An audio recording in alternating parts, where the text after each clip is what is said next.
টিভিতে দেখাচ্ছি মজা। বৈশাখের গরমে প্রায় ওঠে কালবৈশাখী ঝড়। এমনই এক সন্ধ্যায় কালবৈশাখী ঝড়ে ধুপধাপ করে আম পড়ছে। এদিকে রান্নাঘরে তখন উজ্জ্বল, মিষ্টি, এবার তোরা টিভিটা বন্ধ করে পড়তে বস।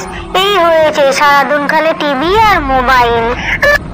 বাইরে ঝড় উঠেছে, কোথায় গিয়ে আম কুড়োবে তা না। তখনই তার বাবা অফিস থেকে বাড়ি ফিরে আসে, আর হঠাৎ করে কারেন্ট চলে যায়। লোডশেডিং হয়ে গেল, আমি এখন কিভাবে কার্টুন দেখবো? হ্যাঁ, মোবাইলে তো চার্জ শেষ, এখন আমি গেমও খেলতে পারবো না। তখনই মোহিনী মোমবাতি জ্বালিয়ে নিয়ে সেখানে আসে। আজকালকার ছেলে মেয়েরা টিভি আর মোবাইল কিছুই বোঝে না। আর আমাদের কালে আমরা ঝড় উঠলে আম কুড়োতে চলে যেতাম, আর সন্ধ্যেবেলা কি মজা, কারেন্ট গেলে দাদুর কাছে ভূতের গল্প শুনতাম। তোমরাও তো আমাদের গল্প শোনাও না। তুমি সারাদিন অফিসে থাকো আর মা ঘরের কাজ করে। চলো না বাবা, আজকে তুমি আমাদের গল্প শোনাবে। এরপর মোহন জামা কাপড় ছেড়ে ছেলে মেয়েকে নিয়ে উঠানে গিয়ে বসে। কমলি আম তেল দিয়ে মুড়ি মেখে চা করে নিয়ে সেখানে আসে। তাহলে শোনাও না বাবা, আজকে একটা ভূতের গল্প করে শোনাও না। তখন ঝোড়ো হাওয়া কিছুটা কমেছে। মোহন উঠানে বসে তাদের গল্প শোনাতে থাকে। আমি তখন অনেক ছোট, স্কুলের গরম ছুটি পড়তেই মায়ের সাথে যেতাম মামার বাড়ি। আর আমার মামার বাড়িতে ছিল গলা ভরা ধান, গোয়াল ভর্তি গরু, পুকুর ভরা মাছ, আর বাড়ির উঠানে ছিল মস্ত বড় একটা তেঁতুল গাছ। মামার বাড়িতে আমার জুটি ছিল মামাতো ভাই রনি। দিদিমা আমাদের বারবার বলতেন, শোন বাবা, তোরা সারাদিন বাড়ির ভেতরে খেলবি, বাইরে কোথাও যাবি না, পুকুর পাড়ও যাবি না। আর খবরদার, ওই গ্রামের পাশে বেলতলাতেই মোটেও যাবি না। মোহন, তোর বাবা কটা দিনের জন্য তোকে এখানে রেখে গিয়েছে। দাদু দিদার কথা শুনবি বাবা। শুধু আমি আর আমার মামাতো ভাই ছিল খুবই ডান পিটে। ওই বেলতলাটা যেন আমাদের কেমন যেন টানতো। একদিন দুপুরবেলায়, শুনবে নরেশ, দুপুরবেলায় সবাই এখন ঘুমাচ্ছে, আমরা দুপুরবেলা গিয়ে বেল পেরে নিয়ে আসি। বেলের শরবত করে খাওয়া যাবে। মা দিদা জানলে তোকে আমাকে খুব বকবে। কিচ্ছু হবে না, তুই চল না, আমি তো আছি। এরপর তারা দুই ভাই মিলে ওই বেলতলার দিকে যায়। এ কি রে, এখানে তুই একটাও বেল পড়ে নেই, চল আমরা গিয়ে দুজনে ঢিল মারি। তারপর তারা দুই ভাই মিলে ঢিল ছুঁড়ে বেল পাড়তে থাকে। আর সেই ঢিল গিয়ে লাগে বেল গাছে বসে থাকা শাকচুন্নির গায়ে। ওরে বাবারে, মরে গেলাম রে। এমন করে কি ঢিল ছুঁড়ে মারলো দেখি তো। শাকচুন্নি তখন নিচের দিকে তাকিয়ে বলে, ও বাবা, এই তো দেখছি দুটোর জন্য পড়ি। বেটাদের এত সাহস! এখানে গ্রামের লোক আসতে ভয় পায়, সেখানে কিনা এই দুটো চুনোপুটি বেল গাছে আমার ঢিল মারছে। দাঁড়া, তোদের দেখাচ্ছি মজা। দাঁড়াতে হবে। চল ভাই নরেশ, এবার আমরা ফিরে যাই, এখানে তো একটাও বেল পড়লো না। ঠিক তখনই শাকচুন্নি একটা গাছ থেকে পাকা বেল আরো কিছু যেন একটা ফেলে নিচে। ওই দেখ, ওই তো একটা বেল পড়লো রে। নরেশ ছুটে গিয়ে বেলটা কুড়োয়। সে দেখে একটা আংটি পড়ে রয়েছে। নরেশ একটু অবাক হয়, কিন্তু সে আংটিটা তুলে নিজের আঙ্গুলে পরে নেয়। তারপর নরেশ, এবার তাড়াতাড়ি করে বাড়ি চল, এই বেলে শরবত করে আমরা দুজন খাবো। তারা দু ভাই বাড়ি ফিরে আসে। এরপর ধীরে ধীরে সন্ধ্যা হয়ে যায়। নরেশের আচরণে অদ্ভুত আচরণ লক্ষ্য করা যায়। রাতে যখন তারা খেতে বসে, ভাত দাও, আমার ভাত দাও, মাংস মাংস দাও, আমার মাংস দাও, আমার আরো মাংস দাও। কতদিন আমি কিছু খাইনি, আমার খুব খিদে পেয়েছে। তার মা তাকে ভাত দিয়ে যায় আর নরেশ সেগুলোকে গোগ্রাসে খেতে থাকে। আর এই দেখে নরেশের মা তার শাশুড়িকে বলে, কি হলো আমার ছেলেটার? ও এমন করে খাচ্ছে কেন? ও কোনোদিন এত ভাত খায় না। ও কিছু না বৌমা, ছেলে মানুষ, মাংসটা বোধহয় ভালো লেগেছে তাই এত ভাত খাচ্ছে। তুমি ওকে আরো ভাত দাও। এর পরের দিন সকাল থেকে নরেশ আরো অদ্ভুত রকমের আচরণ করতে থাকে। সব জিনিসপত্র ছুঁড়ে ফেলে দেয়, সকলকে কামড়ে দিতে যায়, আবার কখনো জোরে জোরে নিজের মাথা নিজেই ঠুকতে থাকে। আর রাত নামলে আসে তার ধুম জ্বর। ডাক্তার বাবু, আমার ছেলেটা ভালো হয়ে যাবে তো? ও এমন করছে কেন? কিছুই তো বুঝতে পারছি না, তবে নারী সাধারণ মানুষ থেকে দ্রুত বেগে চলছে, এটা ভালো লক্ষণ নয়। এদিকে মিষ্টি উজ্জ্বল এক মনে গল্প শুনতে থাকে। মোহন গল্প বলতে বলতে কিছুটা থামে। বাবা, তারপর নলেজ কাকুর কি হলো? তারপরেই তো ঘটে আসল ঘটনা। একদিন রাতে নরেশ আর আমি শুয়ে আছি ঘরে, তখন নিশুতি গভীর রাত। আমি টের পাই নরেশ ঘর থেকে উঠে গেল। আমি ওর পিছু পিছু যাই আর যা গিয়ে দেখি, তাতে আমার হাড় হিম হয়ে যায়। দেখি নরেশ উঠানের তেঁতুল গাছে বসে হাত দোলাচ্ছে, আর তার হাত লম্বা করে বাড়িয়ে পুকুর থেকে মাছ ধরে সেই মাছ কাঁচা চিবিয়ে খাচ্ছে। কতদিন তো আমি মানুষের শরীরে ঢুকেছি, আমি তো এত সহজে বেরোবো না। যতদিন এই ছেলেটা ওর হাতে আংটিটা পরে থাকবে, ততদিন আমি ওর কাছে ভর করে থাকবো। আর আমি রোজ মাংস, গন্ডা গন্ডা মিঠাই খাবো। এরপরের দিন সকালে আমি মামা, মামি, দিদিমাকে সব কথা খুলে বলি। তারপর তারা দৌড়ে যায় সেই তেঁতুল গাছের কাছে। সেখানে মাছের মাথা আর কাঁটা পড়ে রয়েছে। এখন কি হবে? এই শাকচুনির হাত থেকে আমার ছেলেটাকে কে বাঁচাবে? চিন্তা করো না বৌমা, আমি আজ বাড়িতেই তান্ত্রিক ডেকে যোগ্য করার ব্যবস্থা করছি। এরপর সন্ধ্যেবেলা তান্ত্রিককে ডেকে যজ্ঞ শুরু করা হয়। ওম গ্রিম গ্রিম চট, ওম গ্রিম গ্রিম চট। তান্ত্রিক যজ্ঞে যতবার আহুতি দেয়, নরেশের পাগলামি ততই বেড়ে যায়। মামা আর মামি তাকে শক্ত করে ধরে থাকে। ছেড়ে দে, ছেড়ে দে আমায়, ছেড়ে দে বলছি।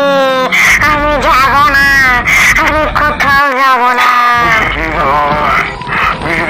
বলছি, নাহলে তোকে আমি। তান্ত্রিক যজ্ঞে আহুতি দিতে থাকে আর আমি সেই সময় নরেশের হাত থেকে আংটিটা খুলে যজ্ঞের আগুনে ফেলে দেই। আর সাথে সাথেই শাকচুন্নি সেখানে প্রকট হয়।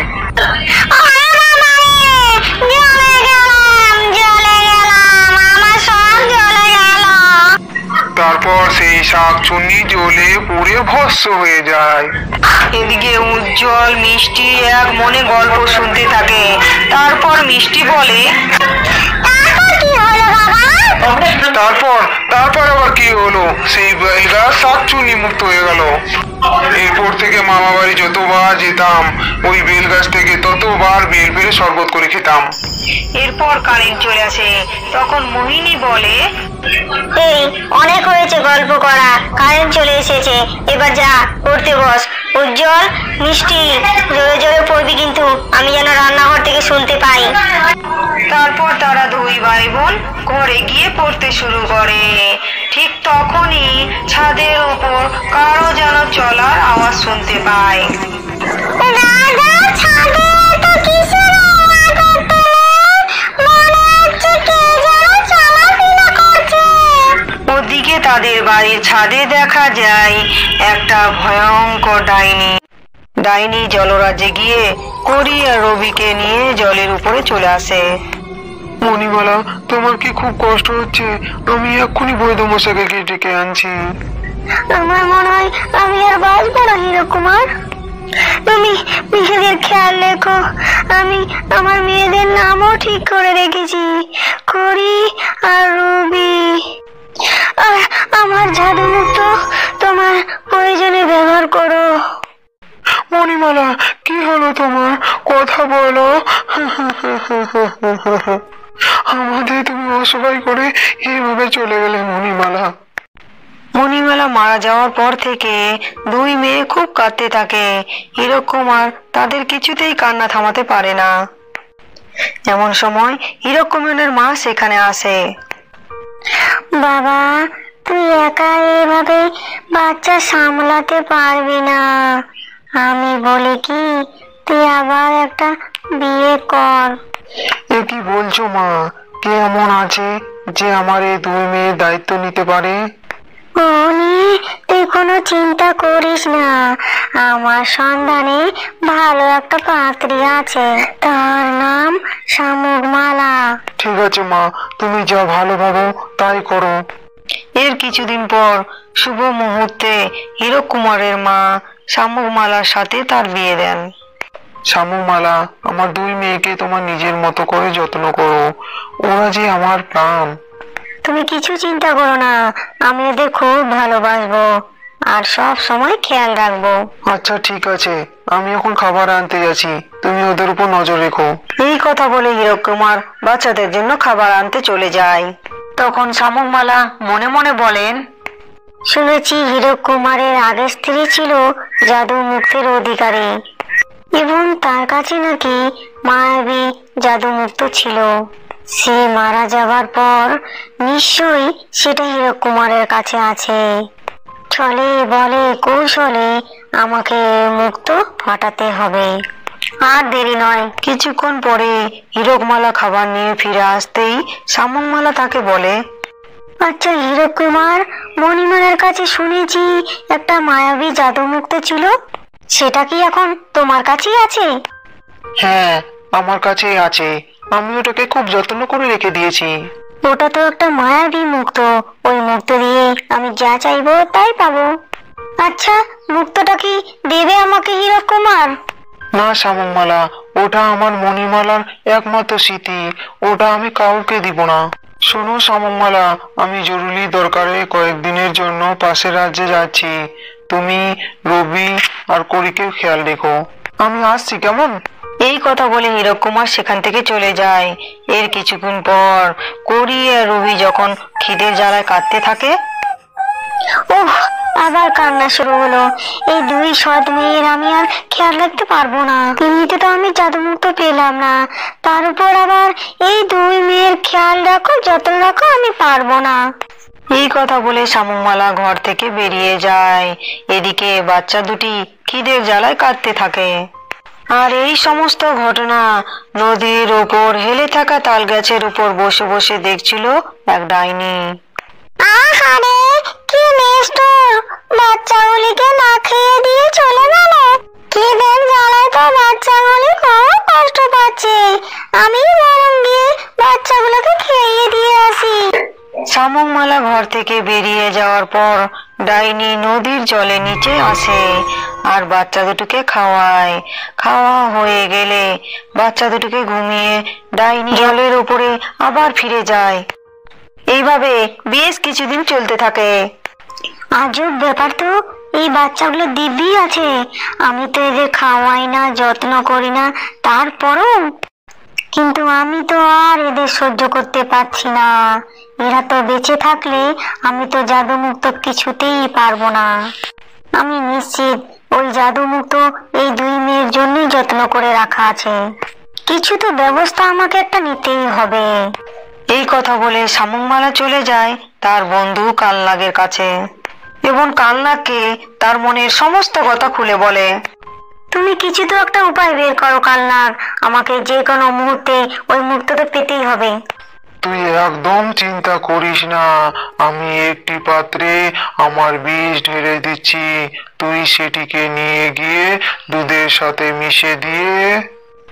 তাদের এই সমস্ত পরিকল্পনার কথা ডাইনি জলের উপর থেকে শুনতে পায়। তখন ডাইনি বলে, কি কাণ্ড! বাচ্চা দুটিকে প্রাণে মারার চেষ্টা করছে। এমনি তো বাচ্চাগুলোকে যত্ন করতে করতে আমি ওদের মায়ায় পড়ে গিয়েছি। আমি ওদের রক্ষা করব। শামুকমালা বাড়ি ফেরার আসার আগেই ডাইনি জলরাজ্যে গিয়ে করি আর রবিকে জলের উপরে নিয়ে চলে আসে। তারপর জাদু করে করি আর রবিকে মানব রূপ প্রদান করে। আর করি আর রবিকে নিয়ে জঙ্গলের গভীরের মধ্যে প্রবেশ করতেই ডাইনির কাছে দুই জীবিত মানব সন্তানকে দেখে অন্য ডাইনিরা বলে, ডাইনি, এরা কারা গো? কোথা থেকে মানব সন্তানের জীবিত বাচ্চাকে নিয়ে আনলে? এরা আমার নিজের সন্তানের মতো। তাদের সৎমা খুবই নিষ্ঠুর, তার হাতে এদের প্রাণ পর্যন্ত দিতে বসেছিল। তাই আমি আমার কাছে নিয়ে চলে এসেছি। আচ্ছা ঠিক আছে, আমরাও না হয় এই দুই কন্যাকে আজ থেকে দেখাশোনা করব। তারপর সব ডাইনিরা মিলে দুই বাচ্চাকে যত্ন সহকারে লালন পালন করতে থাকে। অন্যদিকে জরুরি কাজ মিটিয়ে হীরকমালা যখন বাড়ি ফেরে, শামুকমালা তাকে জানায় যে করি আর রবিকে কোথাও খুঁজে পাওয়া যাচ্ছে না, তারা হারিয়ে গেছে। আর এই কথা শুনতেই, এটা কি করে সম্ভব? আমি তো ওদেরকে ভালো করে তোমাকে খেয়াল রাখতে বলেছিলাম। আমি ওদেরকে খুঁজে না পাওয়া পর্যন্ত এই গৃহে প্রবেশ করব না। এই কথা বলে হীরক কুমার তার দুই মেয়েকে খুঁজতে চলে যায়। এভাবে বেশ কিছু বছর কেটে যায় আর রবি আর করিও বড় হয়ে যায়। এই বল, চল না আজ ওই নদী থেকে কয়েকটা মাছ ধরে নিয়ে আসি। হ্যাঁ ঠিক বলেছিস, চল, ছিপে করে খুব মাছ ধরবো আর অনেক মজা হবে। ওদিকে তখন হীরকমালা এত বছর ধরে গোটা জলরাজ্যে করি আর রবিকে তন্ন তন্ন খোঁজার পরও না পাওয়ায় কোথায় যে মেয়ে দুটো গেল আমি কিছুই বুঝতে পারছি না। করি আর রবিকে না ফিরে পাওয়ায় আমি গৃহে ফিরবো না। তাছাড়া আমি এই জলরাজ্যেই থাকতে পারছি না। আমি বরং জাদুমুক্তের সাহায্যে মানব রূপ ধারণ করে স্থলভাগেই বাকি জীবনটা কাটিয়ে দেব। এই কথা বলে হীরক কুমার তার জাদুমুক্তির সাহায্যে মানব রূপ ধারণ করে স্থলভাগে উঠে আসে। আর অচেনা জঙ্গলের মধ্যে দিয়ে হেঁটে যাওয়ার পর হঠাৎ তাকে একটা বিষধর সাপে কামড়ায়। আর সাথে সাথেই হীরক কুমারের জ্ঞান শূন্য হয়ে মাটিতে লুটিয়ে পড়ে। এই রবি, এই জঙ্গলে কে এমন করে এভাবে চিৎকার করে রাখলো? হ্যাঁ চল তো গিয়ে দেখি। করি আর রবি দৌড়ে গিয়ে দেখে একটি মানুষ জ্ঞান শূন্য হয়ে মাটিতে লুটিয়ে পড়ে আছে আর তার গোটা শরীর নীল হয়ে গিয়েছে। এ কি, এই মানুষটাকে তো বিষধর সাপে কামড়িয়েছে। আমাদের এক্ষুনি কিছু একটা করতে হবে। হ্যাঁ, মা বলেছিল আমরা নাকি জন্মানোর সময় জাদু শক্তি নিয়েই জন্মিয়েছি। সেই জাদু শক্তির সাহায্যে এই মানুষটাকে বাঁচালে হয় না? তারপর রবি আর করি জাদুমুক্তের সাহায্যে হীরক কুমারের থেকে সমস্ত বিষ নামিয়ে দেয়। আর সাথে সাথেই হীরক কুমারের রূপ বদলে গিয়ে মৎস্য মানব রূপে ফিরে আসে। এ কি, আমি এখনো বেঁচে আছি? তোমরা কারা? তোমরা কি আমাকে জাদু করে বাঁচিয়েছো? হ্যাঁ, আমরা জাদু করেই তোমার শরীর থেকে বিষ নামিয়েছি। আমরা দুই বোন রবি আর কুড়ি। আমরা এই জঙ্গলেই থাকি, কিন্তু তুমি তো এক মৎস্য মানুষ, এই জঙ্গলে কি করছো? কি বললে? তোমাদের নাম রবি আর করি? তোমরা এই জঙ্গলেই থাকো? এরপর হীরক কুমারের জীবনের সমস্ত কথা রবি আর করিকে খুলে বলে। এই হলো আমার জীবনের সমস্ত ঘটনার কথা। তবে তোমরা আমার প্রাণ বাঁচিয়েছো, তাই উপহার স্বরূপ তোমরা আমার সাথে জলরাজ্যে গিয়ে জলরাজ্য ঘুরে দেখতে পারো। ঠিক সময় ডাইনি সেখানে উপস্থিত হয় আর বলে, কখনো নয় হীরক কুমার, রবি করি জলরাজ্যে ফিরে গেলে আবার তাদের প্রাণ সংশয় হতে পারে। আমি সেটা হতে দিতে পারি না। এ কি, তুমি তো এক ডাইনি, এইসব কথা বলছো কি করে? তুমি আমাকে চিনলে কি করে? তারপর ডাইনি হীরক কুমারকে অতীতে সব কথা খুলে বলে। আর সব কথা শুনে হীরক কুমার বলে, তার মানে এরাই আমার হারিয়ে যাওয়া রুবি আর করি। ডাইনি, আমাদের মেয়েকে নিয়ে জলরাজ্যে ফিরে যাওয়ার অনুমতি দাও। আমি কথা দিচ্ছি, সেখানে গিয়ে শামুমালাকে উপযুক্ত শাস্তি দেব। এই কথা বলে হীরক কুমার তার দুই মেয়েকে রুবি আর করিকে নিয়ে তার জলরাজ্যে ফিরে যায়। আমাদের গল্প যদি ভালো লেগে থাকে তাহলে ভিডিওকে লাইক করে চ্যানেলকে সাবস্ক্রাইব করে দিন। আর নতুন নতুন গল্প দেখতে চাইলে বেল আইকনটি প্রেস করতে ভুলবেন না। আর কমেন্টে জানাবেন আমাদের গল্পটি আপনাদের কাছে কেমন লাগলো। ধন্যবাদ বন্ধুরা, সকলে ভালো থাকুন।